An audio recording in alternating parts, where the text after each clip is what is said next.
Good morning. Happy Friday. Hope you guys are having a great week so far. We are going to get started with today's word.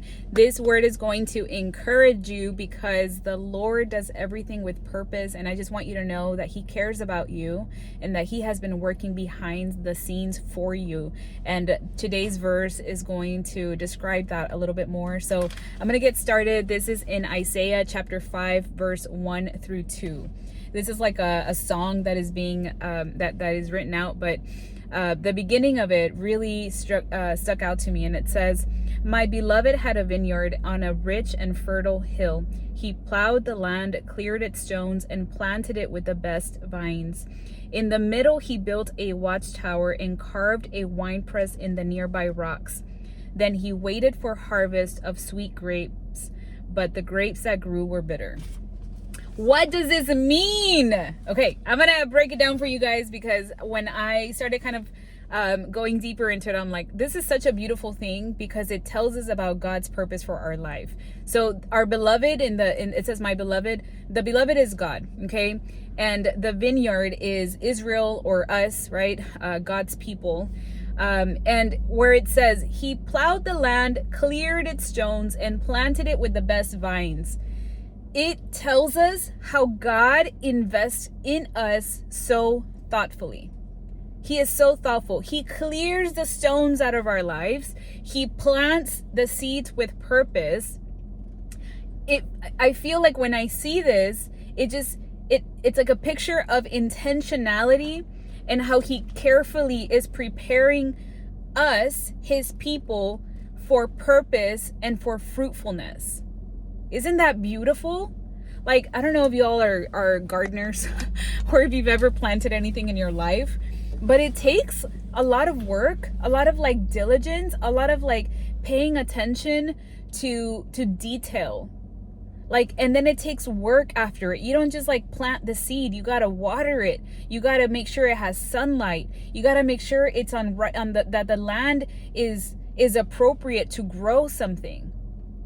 And when you're planting something, don't tell me you're planting it just for the sake of like, well, I hope it dies. No, you plant it because you want it to be fruitful. You want it to grow. You want it to produce something, whether it's just beauty maybe for you. But in this case, in this context, God is, he's doing these things so thoughtfully in our life because he knows that we would be fruitful. And I feel like that picture of it, just like I literally think of like I think of God intentionally doing these things and how easy it is for us to not pay attention, and to not only to not pay attention, but to take things for granted. That it's sad. It's like a sad reality. And I wrote on here, He invests His time and effort and resources into us. Like, picture a gardener. What is the gardener doing? He's taking his time to make sure he's planting the seed. He's putting in the effort of watering it, of giving it sunlight, right? And then his resources. You may not see it, but everything, every opportunity, every trial, every gift, every lesson that you have had in your life is God cultivating that seed. I just feel like the analogy, right? And in multiple places in the Bible, it talks about the vine, okay? So this isn't something that I don't know if it's new to you guys, but I have heard this before. I think it's in Matthew where it talks a lot about the, abiding and in the vine and all of this stuff. But there's a lot of people that ask, well, Flor, like, how do you know what God's purpose in your life is? And like, Flor, but I don't have any skills, or I don't know what I'm supposed to be doing. There's so much that if you really look deep into the gifts that God has given you, like He has given you specific skills. He has taken you through different experiences. He has given you trials that you have overcome because of his strength, because his hand has always been on you. Those things help lead us to our purpose. He wants you to be fruitful. If God has given you any wisdom, any skill, or even opportunity, it's not luck. It's God's intentional cultivation into your life to bless others. Remember that we have been put on earth to build his kingdom, to be like Jesus. Jesus is love. We were meant to love others, to serve others. Everything we've been given has been given for us to put out, to release into the world and serve other people. And then I love how it mentions the watchtower. The watchtower here is a symbol of protection. He cares for you. He has literally built protection over you so that you can bear fruit. And then it says he carved a winepress. Think about it. Like, why would you build a winepress if you didn't expect the fruit? He doesn't do anything just like because. He created the winepress because he knew that fruit should come from these seeds that he has planted. He is preparing you for fruitfulness. His goal for you isn't just to survive this life, but to produce fruit that he has intended for and cultivated. Does that make sense? Like, to me, I love this picture. Like, I pictured Jesus going into a field and like so thoughtfully and carefully getting his seeds, finding good fertile land, putting in the seed, watering it every day with intention, coming in to check on his plant, right? To make sure that there's enough sunlight, to make sure it has enough water.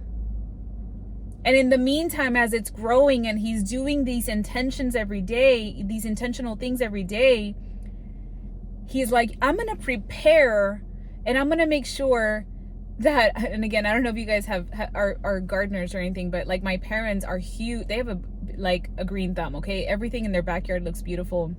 Everything they plant just grows like crazy. And there was a time when there was a bunch of birds that would come to one of their trees and like pick at it because it had like little fruit or whatever.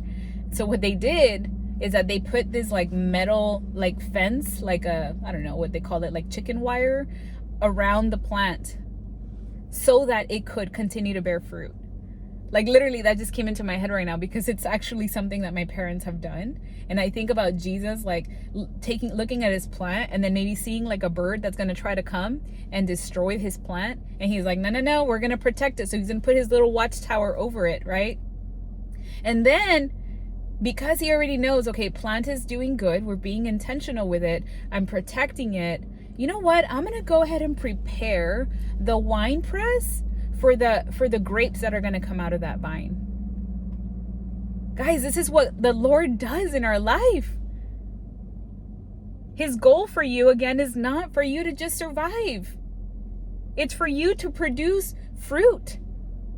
God's gifts are not just for our comfort. They're not just for us. They're for the production of impact in our community, in the lives of others. And too many of us are just sitting on these beautiful gifts that we've been given because we're too afraid. Like what? Afraid of what? A failure? There is no such thing as failure. It's just redirection. It's just learning. It's just growth. Stop believing the lies of the enemy. He does that on purpose because he doesn't want you to bear fruit. Because he wants you to go to the shiny object that keeps showing up in your life and that you keep getting distracted with. The enemy comes to kill and steal and destroy, and he will always attack your weakness. Whatever that is. So many ways that he can distract us. So many ways that he can poke at us. And we fall trapped to it. We fall into the trap. But the Lord is so carefully and thoughtfully and intentionally putting in his work in our life, and he's preparing the way for you to bear fruit, and you're just sitting watching life go by, watching others do things, and you're playing the woe is me, I have nothing to give. No, you do. You have something to give. And the last part is the tragic reality of unmet potential. The last part that says, then he waited for a harvest of sweet grapes, but the grapes that grew were bitter. This is for you. This is for the one that has been sitting, believing the lies of the enemy, believing that you have nothing to give, believing that people are going to make fun of you, believing that you have no skills, believing that you haven't been gifted anything by the Lord. The wild grapes is a representation of our disobedience, of our sin, and of our wasted potential. I see, like, going back to this image, if you can just picture it, okay? So Jesus has planted his seed. He has put his little chicken wire over it. He's making his wine press to prepare for the fruit. And all of a sudden, his heart is breaking, knowing that we have failed to live up to our calling. God has given us free will. Even with his care and with his intentionality, people choose to rebel, to be lazy, or to get distracted only to produce bitter grapes.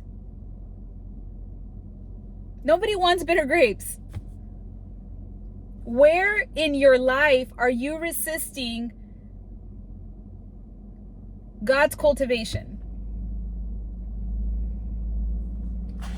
Where in your life are you not bearing fruit?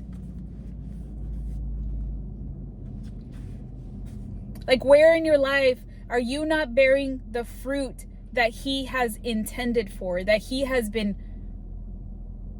so intentional with through the trials and the gifts and the skills and the experiences and all of the things? I just felt this was such a great reminder that we have been built, we have been created with so much intentionality, that everything that we go through, good or bad, high or low, every gift that we have been given that comes in a way of skills, of wisdom, everything, our personality, it's been given to us so that we can serve others, so that we can be a blessing to others. And too many of us are just stuck, sitting, waiting, being lazy, overthinking, having doubt, having fear. And God is waiting for his sweet grapes that he has intended for our life.